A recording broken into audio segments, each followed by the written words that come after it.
তারা ইসলামে এসেছেন। আজও পর্যন্ত এই প্রায় 1450 বছর অতিবাহিত হওয়ার পরও পশ্চিমা পৃথিবীতেও যত অন্য ধর্মের মানুষ ইসলামে আসে তারা প্রধানত দুই কারণে আসে, হয় কোরআন স্টাডি করেছে, আর না হলে নবী সাল্লাল্লাহু আলাইহি ওয়াসাল্লামের সিরাতটাকে নির্মোহভাবে পড়েছে। অনেক মুসলিম আছেন এখানে যারা প্রিয় নবী সাল্লাল্লাহু আলাইহি ওয়াসাল্লামের সিরাত আগাগোড়া পড়েন নাই।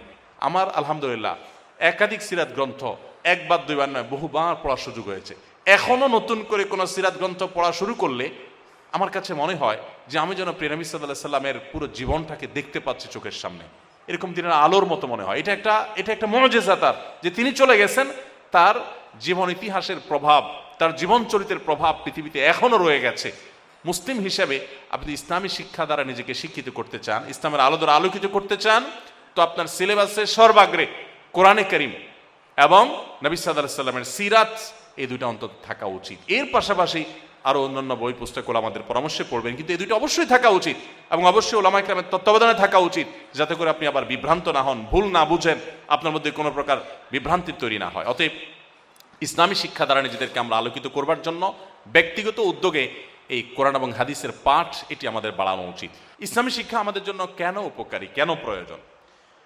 ইসলামী শিক্ষার মূল ফোকাস থাকে মানুষের মোরালিটির উপর, মানুষের নীতি এবং আদর্শের উপর।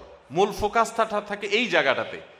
মানুষ তার অন্যান্য দক্ষতা, অন্যান্য যোগ্যতা বৃদ্ধি করুক ইসলাম চায়, এবং সেগুলোকে ইসলাম মোটেও নিরুৎসাহিত করে না। একজন মানুষ শিক্ষিত হবে, একজন মানুষ ডাক্তার হবে, একজন মানুষ ইঞ্জিনিয়ার হবে, একজন মানুষ অন্যান্য পেশায় দক্ষ হবেন, ইসলাম সেটাকে মোটেও নিরুৎসাহিত করে না। বরং প্রিয় নবী সাল্লাল্লাহু আলাইহি ওয়াসাল্লামের একটা হাদিস আছে অত্যন্ত চমৎকার। তিনি বলেছেন, ইন্নাল্লাহা ইউহিব্বু ইযা আমিলা আহাদুকুম আমালান আইয়ুতকিনাহু। আমালান তানভিন দিয়ে যখন ব্যবহার করা হয় তখন আরবি গ্রামারের আলোকে সেটা ব্যাপকতার অর্থ দেয়।